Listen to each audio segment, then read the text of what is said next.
Hi guys, आज हम मनोविज्ञान की क्लास में जो है प्रेरणा के स्रोत देखेंगे, सोर्स ऑफ मोटिवेशन। तो सोर्स ऑफ मोटिवेशन में 4 सोर्स हैं हमारे। आवश्यकताएं, नीड्स, दूसरा है चालक, ड्राइव्स, तीसरा है उद्दीपन यानी इंसेटिव्स, और चौथा है प्रेरक यानी मोटिव्स।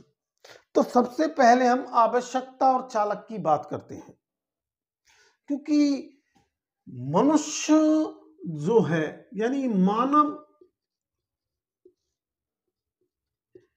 जो होता है उसको आवश्यकता के बिना मोटिवेट नहीं किया जा सकता। वो मोटिवेट नहीं होता किसी भी कार्य को करने के लिए, प्रेरणा उसमें जागृत नहीं होती।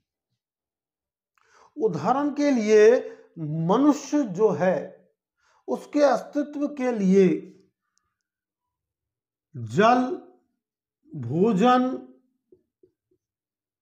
और वायु, ये 3 मूलभूत आवश्यकताएं हैं जो उसके लिए बहुत ही आवश्यक है जीवन अस्तित्व में बनाए रखने के लिए।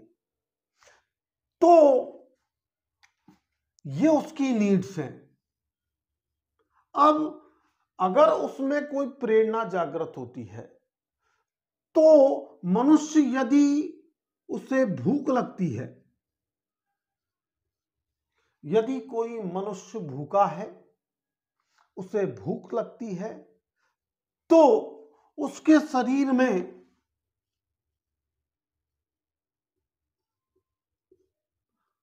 शरीर में क्या होगा?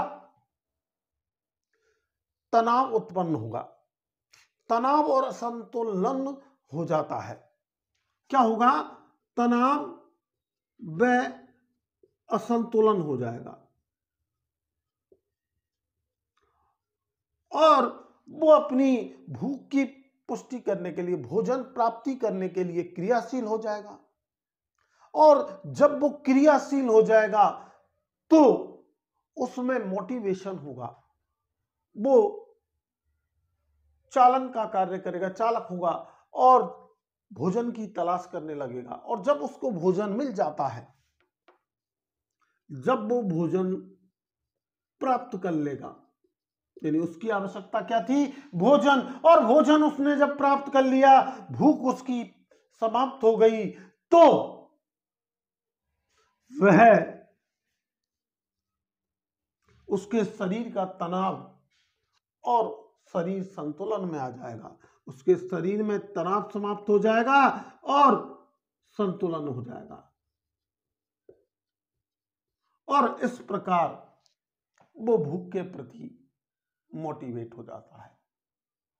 तो दूसरी हम बात करते हैं चालक की। तो चालक की बात करने से पहले हम देख लें कि आवश्यकता के बारे में कुछ शब्द कहने के लिए जो थे हमारे विशेष मनोविद, उन्होंने कहा कि बोरिंग थे, एक हमारे लैकफील्ड थे,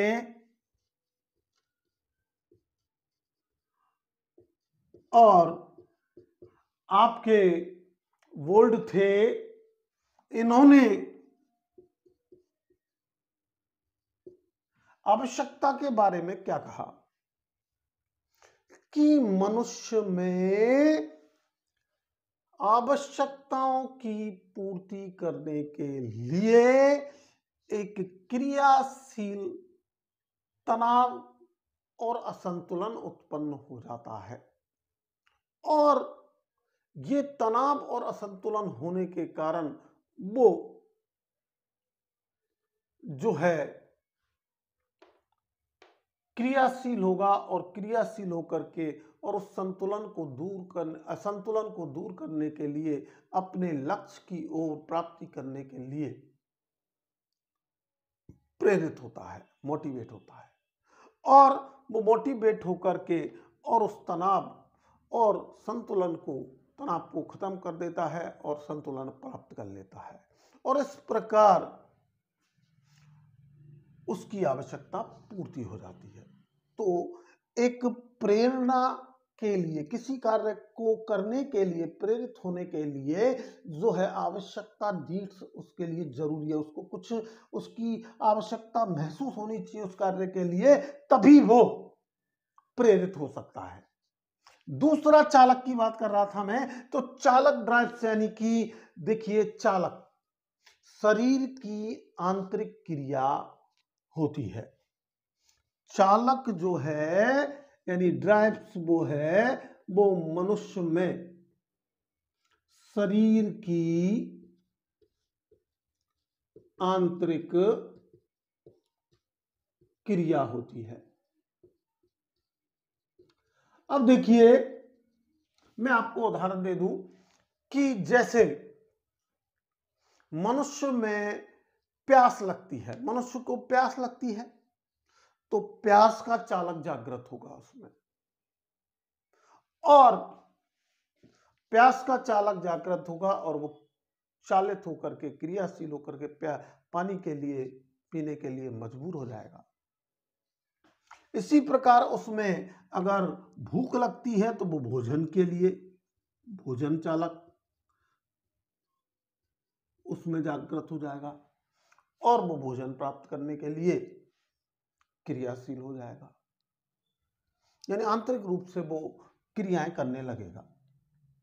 यदि उससे स्वच्छ हवा की जरूरत है तो उसमें हवा का चालक जागृत हो जाएगा और वो खुले वातावरण की ओर दौड़ने लगेगा।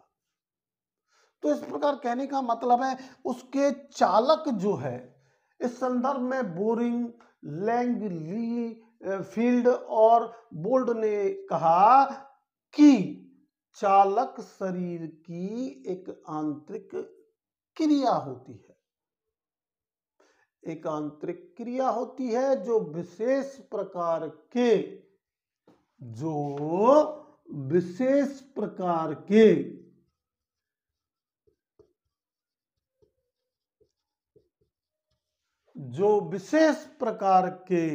व्यवहार के लिए उसे प्रेरित करती है, जो उसे विशेष प्रकार के व्यवहार के लिए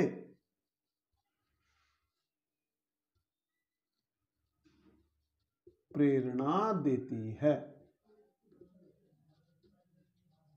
तो इस प्रकार हमने इन दो चीजों को देखा कि जब तक मनुष्य को आवश्यकता किसी चीज की नहीं होगी वो उसके प्रति प्रेरित, मोटिवेट नहीं होगा। दूसरा आपने देखा कि मोटिवेट जहां आवश्यकता आ जाती है उसके बाद उसको चालक होना पड़ता है, यानी उसे क्रियाशील होना आवश्यक पड़ता है, उसके आंतरिक क्रियाएं होनी आवश्यक है। तो उसके बाद आता है उद्दीपन, जिसके बारे में हम अगली वीडियो में पढ़ेंगे। तो आज की वीडियो आपको कैसी लगी ये ज़्यादा से ज़्यादा लाइक करके, शेयर करके, और जो हमारे चैनल पर नए हैं वो चैनल को सब्सक्राइब करके बताएं। वीडियो लंबे समय से न मिलने के लिए मैं अगली वीडियो में उसका कारण बताऊंगा। Thanks for watching this video.